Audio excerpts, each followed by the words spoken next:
Picture कसा वाटला तुम्हाला सगळ्यात? जबरदस्त अजून अंगावर काटा जायला गेला. माझ्या आयुष्यात आतापर्यंत शेकडो पिक्चर पाहिले असतील, पण असा पिक्चर ना कधी पाहिलाय ना मला वाटतं भविष्यात कधी पाहणार. आणि हा पिक्चर जवळपास 2.25 तासाचा होता आणि मला वाटतं अजून पण डोळे पाणवले. जवळपास अंगावरचा 1-1.25 तास डोळ्यातून फक्त पाण्याच्या धारा चालल्या होत्या. आयुष्यात एवढं रडणं कधीच नाही झालं. दुःखात पण नाही झालं, सुखात पण नाही झालं, शरीराच्या दुःखात पण एवढे अश्रू नाही आले.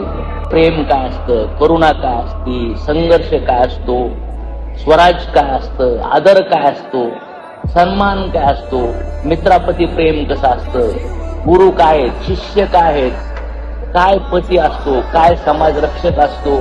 मला असं वाटतं यार, या भारतातल्या सगळ्या लोकांनी सगळे कामं बाजूला ठेवून, इव्हन आयुष्याच्या थिएटरमध्ये असलेल्या लोकांनी सुद्धा हा जर पिक्चर पाहिला ना, खरं शेकडो जन्माचं सार्थक होऊन ह्याच जन्मी शेकडो जन्माची मला असं वाटतं जिवंत गोष्ट. येस काय वाटतं तुम्हाला? तुमचं काय प्लॅनिंग आहे?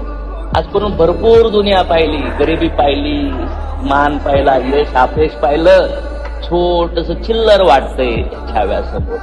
माझी सगळ्यांना रिक्वेस्ट आहे, परिवाराला घेऊन हा पिक्चर पहा आणि रक्त सळसळून द्या.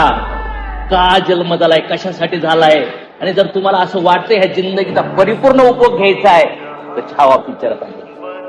हा छावा पिक्चर पाहिला. मला असं वाटतं तिथंच भक्ती आहे, तिथंच शक्ती आहे, तिथंच विजय आहे, तिथंच यश आहे आणि तिथंच खरं जिंदगीचं बलिदान आहे.